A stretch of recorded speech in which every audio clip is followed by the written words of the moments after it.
with ICLEI Local Governments for Sustainability and also the Regional Director with the South Asia Office. Welcome to this Asia-led partnership session where we are focusing today on the clean mobility and financing for low emission development strategies and NDCC. Today we will introduce you to the Asia-led partnership, Asia Low Emission Development Strategies Partnership, which is a network of nearly 13, 14 national governments and also the subnational governments and practitioners and partner institutions. So the Asia-led partnership is a regional secretariat in the Asia-Pacific region, which is part of the Global Climate Action Partnership, GCAP, which is formally called as the LEDS GP, LEDS Global Partnership. The Secretariat is governed by a steering committee, and I will talk about more on the steering committee in a little bit time. But before that, I just want to invite our speakers. We have Mr. Alok Jain. He is part of the he is going to talk about the accelerating clean mobility in the Asia Pacific regional insights, trends and challenges and opportunities. He is CEO and MD from the Transconsult Limited. So Mr. Alok Jain, welcome sir. He joined online with us. We also have Mr. Marlon Apanada, is the GCAP Finance Working Group Co-Chair and also the Southeast Asia Engagement Lead for Energy and Climate. So Mr. Marlon, please can you join us on the stage. We also have Ms. Priyanti Gunashekara. She is the legal officer from the Ministry of Transport and Highways from Sri Lanka. Ma'am, please join us. And I also request my colleague, Ms. Soumya Chaturvedula, Deputy Director from the ICLEI South Asia Office, to join us here on this. So we have the agenda. Maybe can I have the agenda slide, the next slide.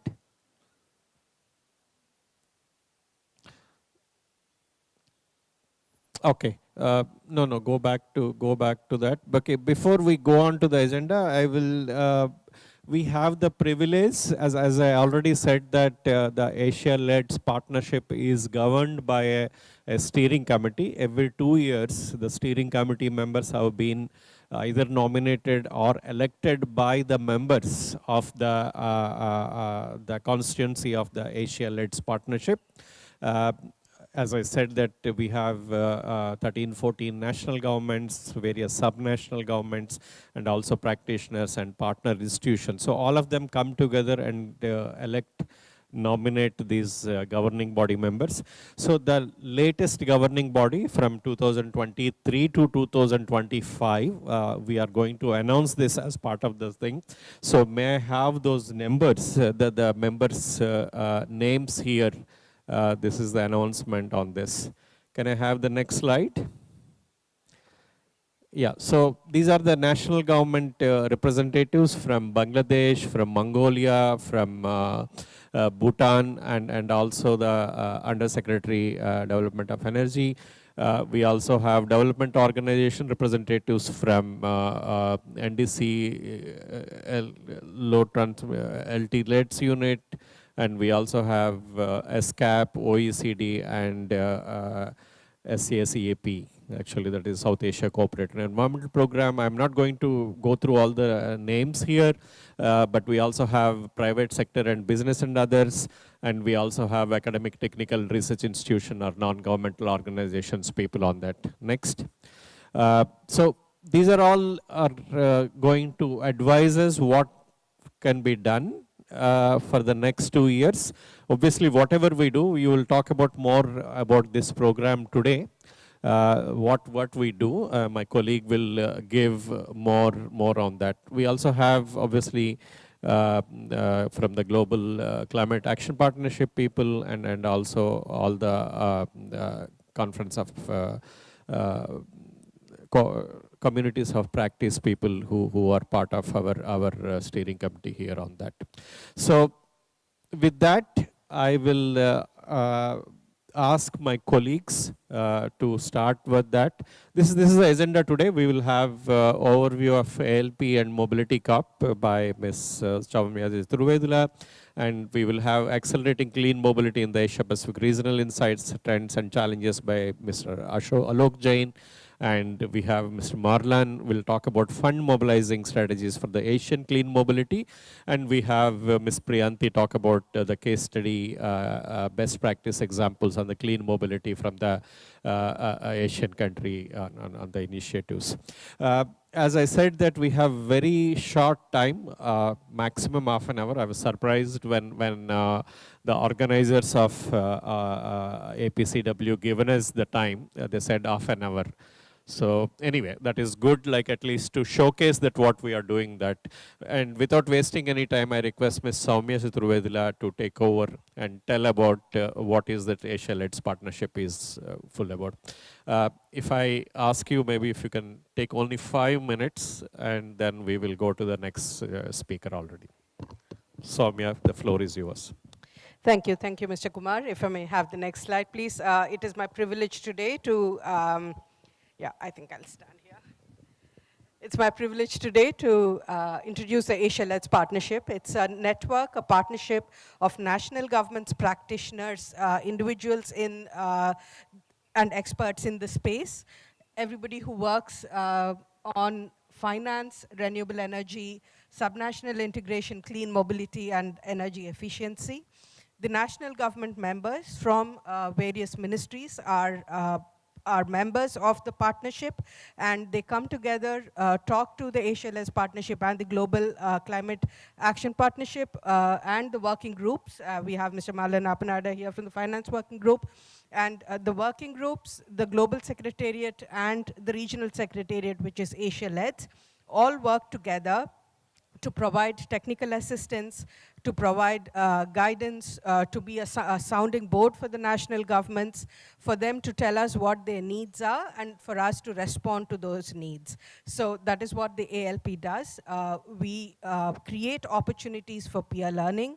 We create opportunities for national governments to come and talk about their challenges and what they are doing best, or where it is that they have tried something and it hasn't happened really well, but how they have managed to improve situations. And it is important that other national governments listen to these case studies, listen to these experiences and learn from them. So the ALP provides a non-political space to help all the national governments communicate with each other and to collectively raise ambitions in the region on everything to do with low emission development. The mandate of the ALP and of the GCAP is to support national governments as they prepare their NDCs. So the next version of NDCs are now due in 2025, so we take the next 2 years to support the national governments on the next revision of NDCs, and we encourage them to reach out to us to ask for assistance, to ask for technical assistance, to ask for peer learning opportunities, anything that would help them prepare the next version of NDCs and to help with looking at their long-term leads as well. So this is what the ALP does. There are several training programs that we run. This is specific to the leadership group on clean transport. The Asia-led partnership works through communities of practice, and we encourage everyone who is here to join the ALP communities of practice in topics of their interest.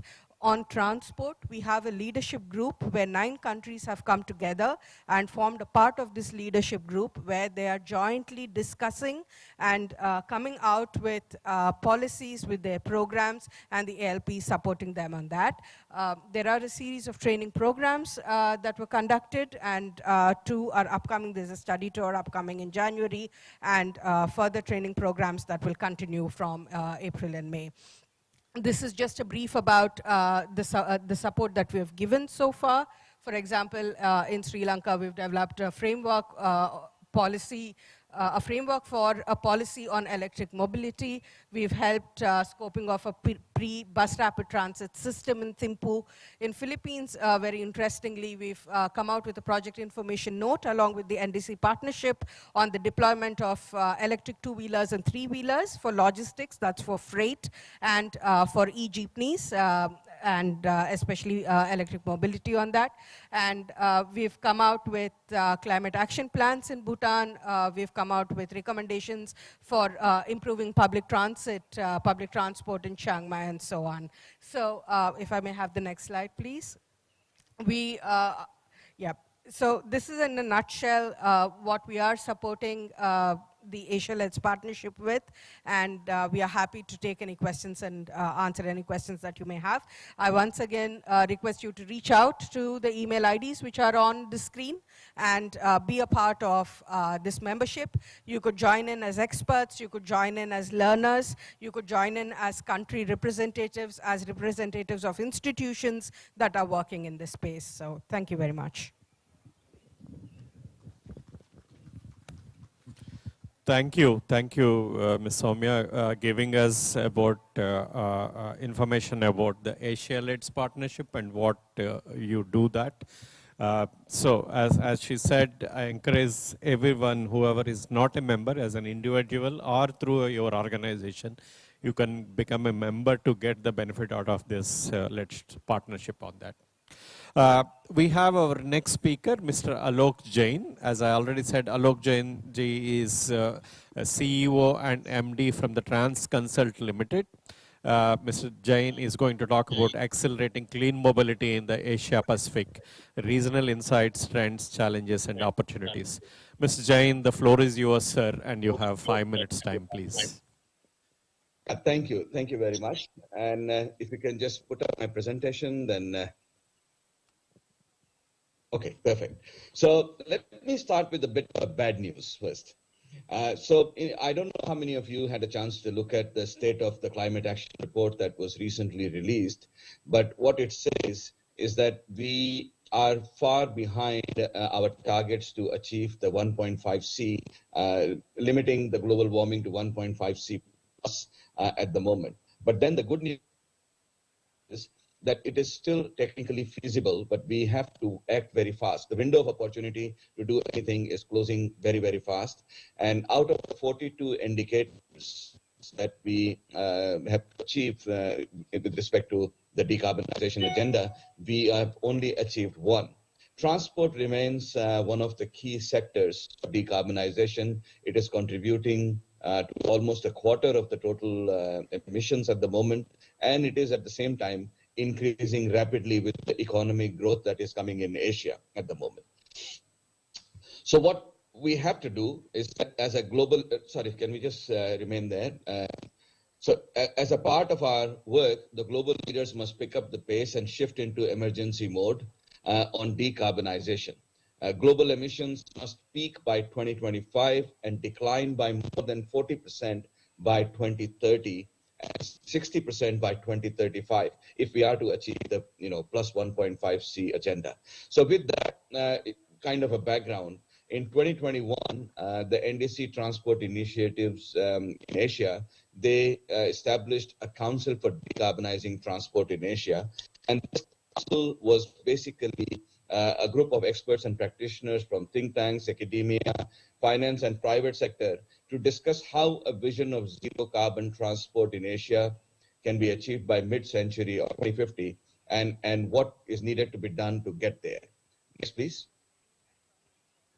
So with that in mind, the council actually came up with a whole vision. And this, in our vision of this mobility needs of all citizens, including business people, it should be met with zero carbon options that are integrated in a seamless, efficient, and convenient manner and resilient to the future climate conditions.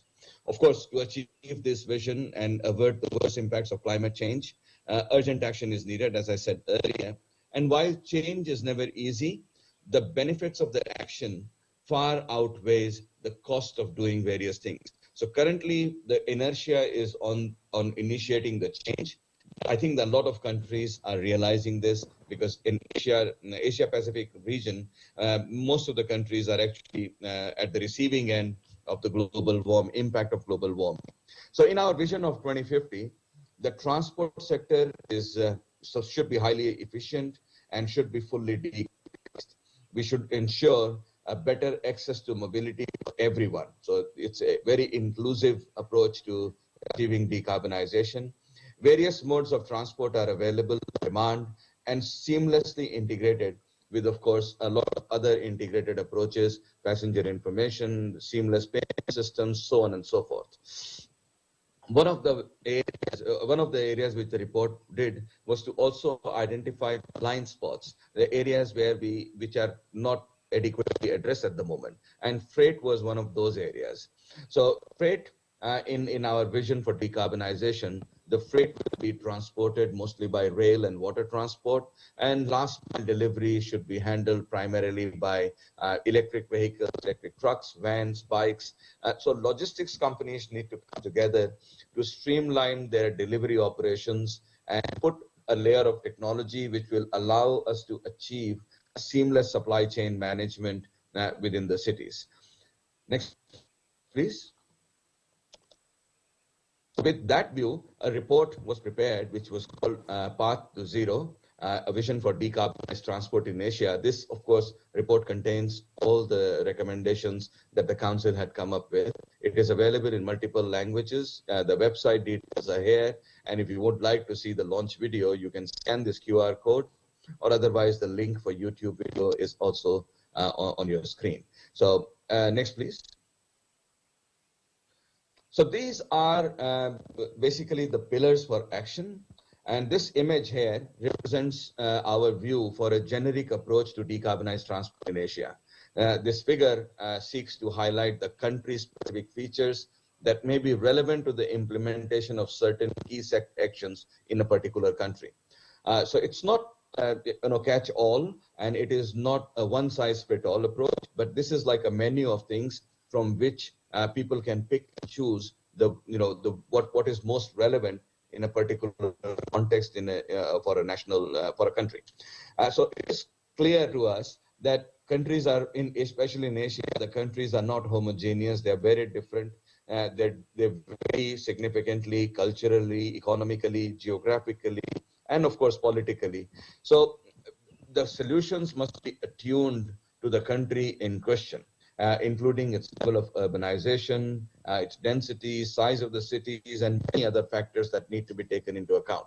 So accordingly, when developing problem-oriented strategies to decarbonize the transport sector, we must consider the local context, including existing transport options, transport infrastructure, and of course, what are the climate ambitions for the citizens of that particular country. And this is really an area where a lot of unique action is needed. So for example, in case of India, which is a billion people country, which already has a very large rail network, so it has a certain advantages in that situation already. But we also know that in India currently, one of the biggest problem is the pollutions in the urban environment. I mean, Delhi, Mumbai, they are one of the most polluted cities in the world at the moment, and that need to be addressed. So what we have done as a part of this exercise is to find 6 foundational principles for transitioning to a decarbonized transport system in Asia with sufficient speed to avert the catastrophic global warming. And taking these considerations into account will help decision makers to create an appropriate enabling environment for their national context. So building on this, the foundational priorities, principles, we can also move to the 6 enablers of change, which can create a fertile environment for and the momentum for transforming policies and strategies. And we also identify a number of blind spots, which will be important when designing a suitable policy framework for sustainable and decarbonized transport network. Next, please. Mrs. Jain, you have to finish, sir. Yeah, I'm just finishing. I'm just going to thank you. That's it. So so thank you very much for listening. And as I said earlier, this is an area of urgent action for us in Asia specifically. And I hope that with this conference and Asia Pacific Climate Week, we accelerate the process and we achieve those targets of reduction in our carbon footprint within the Asian segment. So thank you very much and have a lovely day. Thank you, Mrs. Jain. I think very good and timely. I will say that we were talking a lot of sessions I was attending the last 2 days. Transport, everybody knows transport is one of the main contributors to the carbon emissions. And I hope those 6 by 6 by 6, I think the model what you have given will help to decarbonize the transport. And I completely agree. I think that the point on the freight movement is one thing people have not, or governments have not considered that much. Hopefully your report will help, your action plan will help, sir. Thank you, sir. If there are any questions, we'll just come back on that. We have our next speaker, Mr. Marlon Apanada, as GCAP Finance Working Group Co-Chair and also the Southeast Asia Engagement Lead for the Energy and Climate. Mr. Marlon, the floor is yours.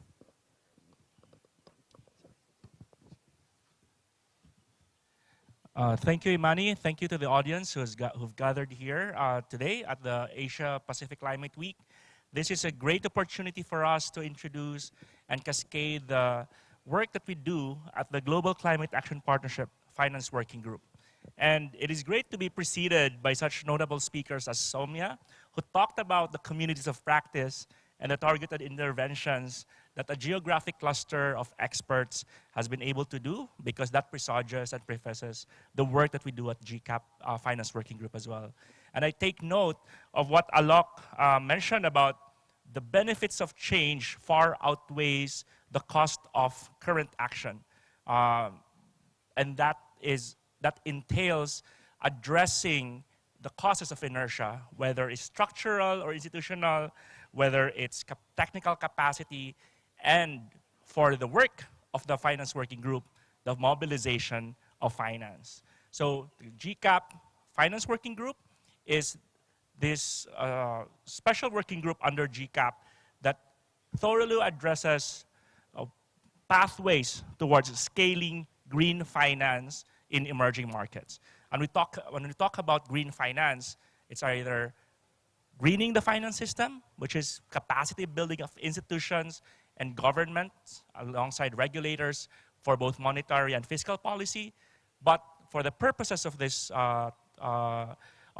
this conversation today, it's about financing green, specifically for the transport sector and urban mobility and e-vehicles. Next slide, please.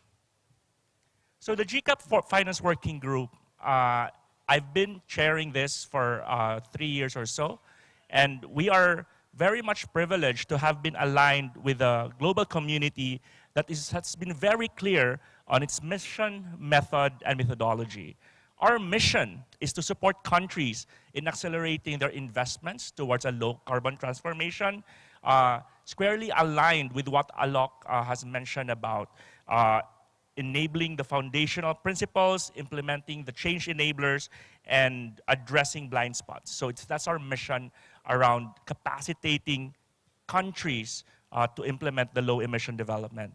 The way that we've envisioned ourselves to deliver these are through technical collaboration, again, communities of practice, focus on finance, public-private partnerships, and peer learning methodology.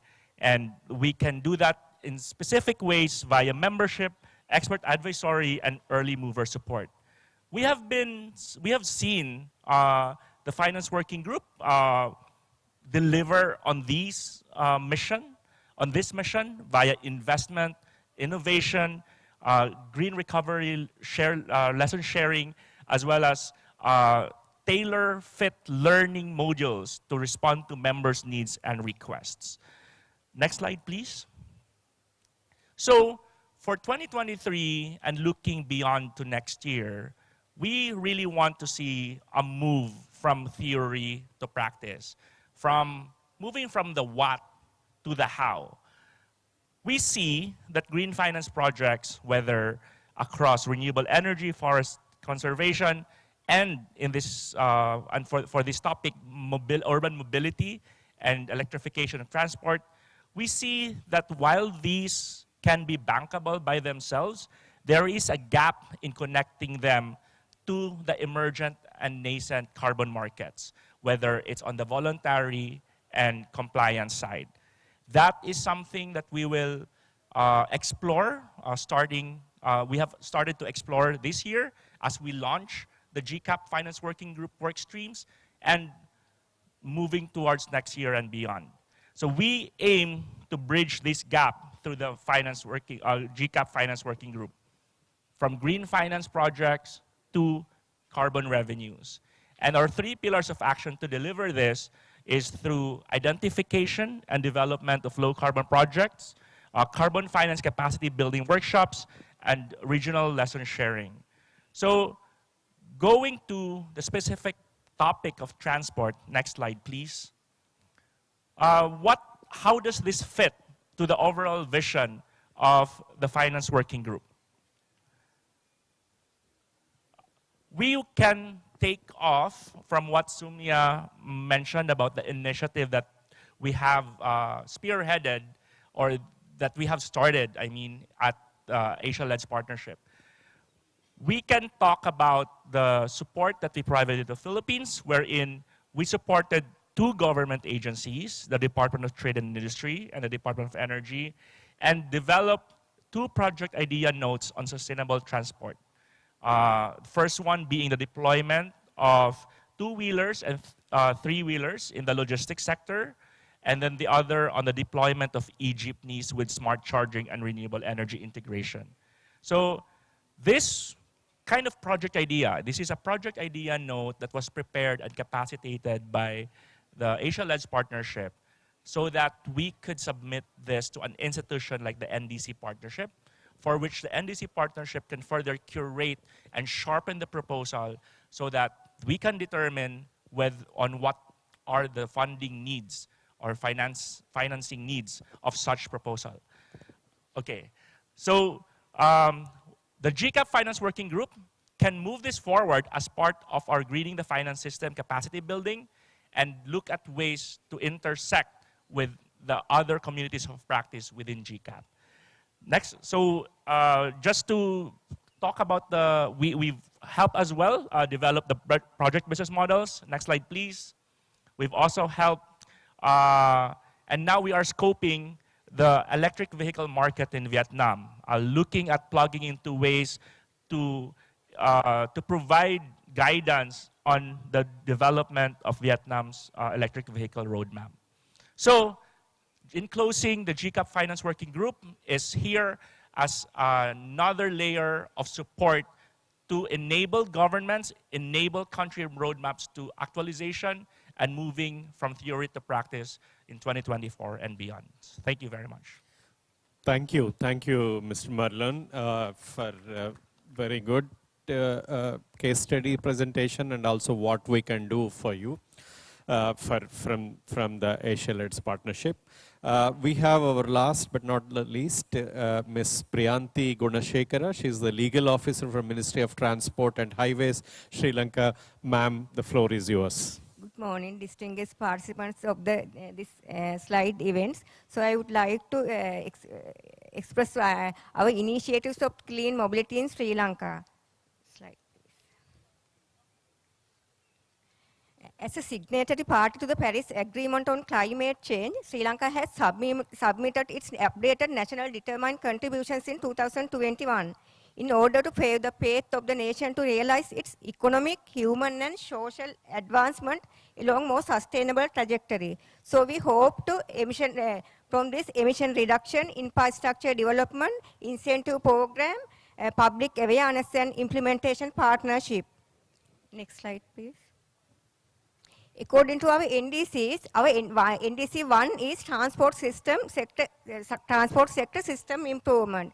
Then the NDC 2 is promote public passenger transport. According to under this NDC 2, we expect to improve public road transport for reliability, affordability, accessibility, availability, comfort, and safety for the public. So our NDC 3 is shift rate to efficient modes. And NDC 5 is promote non-motorized transport mode. According to that, we used to promote the use of bicycles and improve the facilities for passenger walkways. Next slide, please. Our NDC 7 is introduce inland water transport modes, and NDC 8 is modernizing and upgrading of suburban railway. NDC 9 is promote electric mobility and hybrid vehicles. Under this NDC, we increase tax concession for electric and hybrid vehicles, facilitate support infrastructure development such as change stations, battery swapping and replacement, tax and duty concessions for batteries used for electric and hybrid vehicles after introducing specific HS code.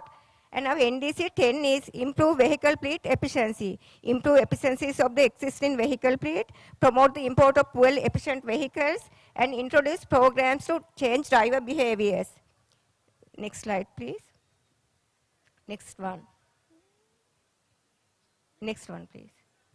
Yes, our NDC 11 is road infrastructure development, and also NDC 12 is reduce GHG emissions from the marine sector. And also NDC 13 expect to generic enabling activities. According under this NDC, we introduce new national policy or make amendments to relevant existing policies to promote environmentally sustainable transport mode, including electric mobility and hybrid vehicles. And also introduce fuel-based carbon tax. And also include climate change measures in maritime policy making. Next.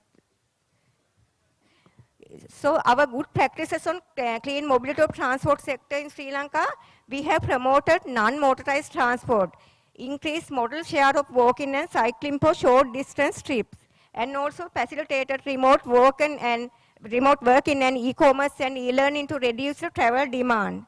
And also we have our bus fleet expansion and modernizations have done. And also transport demand management in cities, implement price formula for petrol and diesel to reflect global petroleum prices and exchange rates. We have developed the Colombo Light Rail. We have keep in discussions to develop the Colombo Light Rail transit project again. And also we have done formulation of transport policy, e-mobility policy, and electrification of railway and buses and private vehicle please. Now we have started the procurement process to import 200 e-buses to Sri Lanka Transport Board. And also under the UNDP assistance, we have started to convert fuel three-wheel to electric three-wheelers. And also we have encouraged some manufacturers to manufacture the electric three-wheels in Sri Lanka. Next slide, please.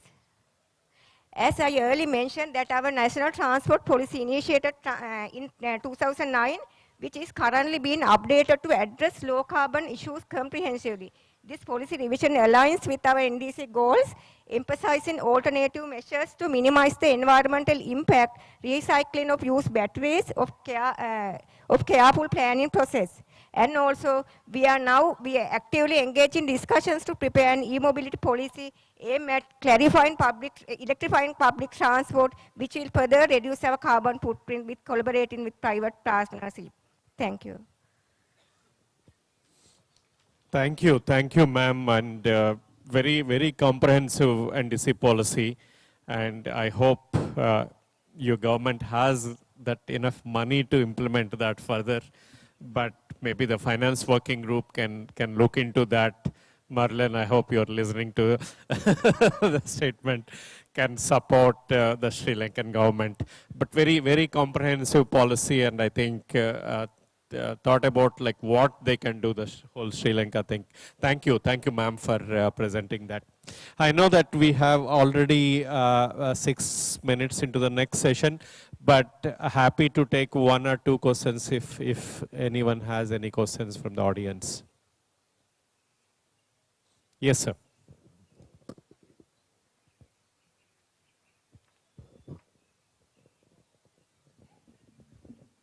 Hi, my name is Hisham. I'm from the Iskandar Regional Development Authority. I'd just like to ask a bit more on the question of the CGAP financing for public transportation. GCAP assistance for financing for public transportation, especially I noticed that most of your support is given for projects.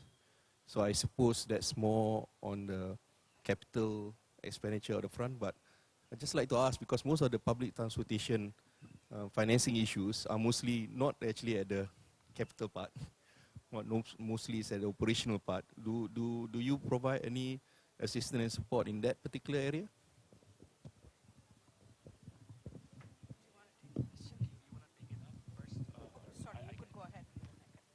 That's a fantastic question, and that's the reason why there's a sensitivity for us to also look at the financing needs of the transport sector, because most of the capital requirements will really be on the public sector space, or those that will be facilitated by multilaterals, right?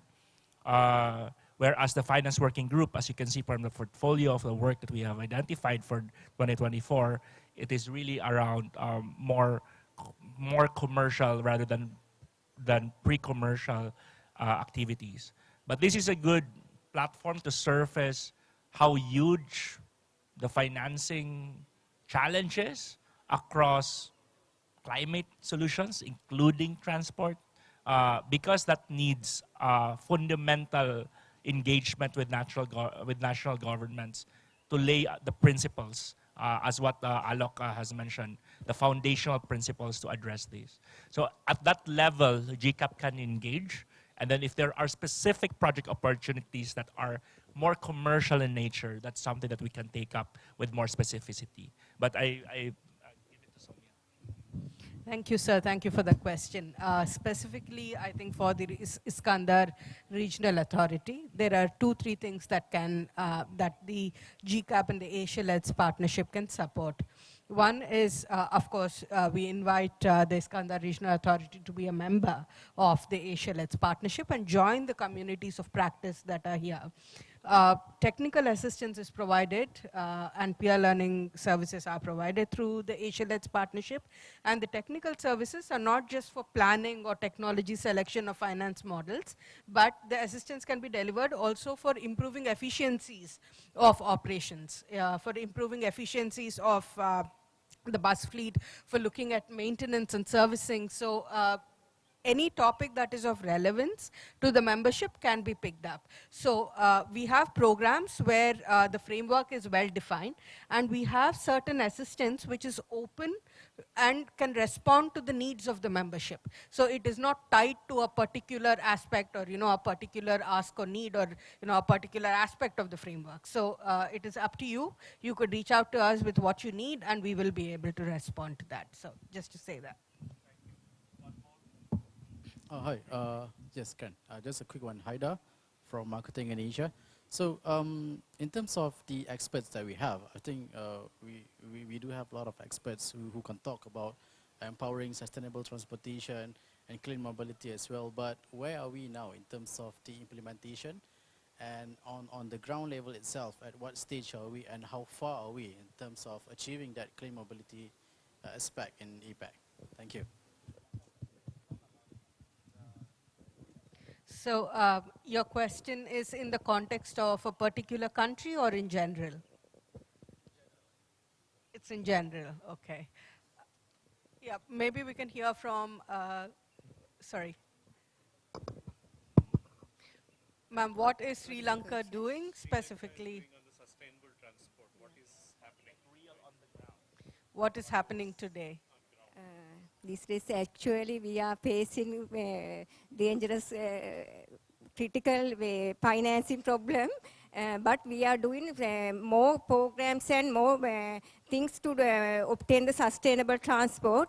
Earlier, as I mentioned, that we are trying to do electrifications of the vehicle, and we are giving some tax concession for the importation of electric vehicles, and also trying to convert electric vehicles to fuel vehicles to electric vehicles like 3 wheels under some assistance and our collaborating with our private partnership. And also we have started to manufacture the electric 3 wheels also. But we have the problem of financial. Otherwise, we have started discussions to railway network efficiently with electrifications. Thank you. Thank you. Thank you, ma'am. Thank you. We were asked to close the session because the next session is supposed to start in the next 2-3 minutes. So I just want to thank all our partners, and also the speakers here. Ma'am, thank you for sharing NDCs. Mr. Marlon, thank you for talking about finance working group and transport communities of practice. I hope, yeah, the message is very clear. Thanks, Soumya, for talking about Asia. Let's what we can do on that. So with that, if you need any information, you can see on the last slide we have given you, but we are available. We are happy to talk to you further and see how we can take it forward to decarbonize the transportation. And Mr. Alok Jain also, I just want to thank him. He is not there. He said, send a message. He is going to the airport to catch a flight on that. Thank you for all your support. And yeah, I'll close this session here. Thank you. Thanks a lot.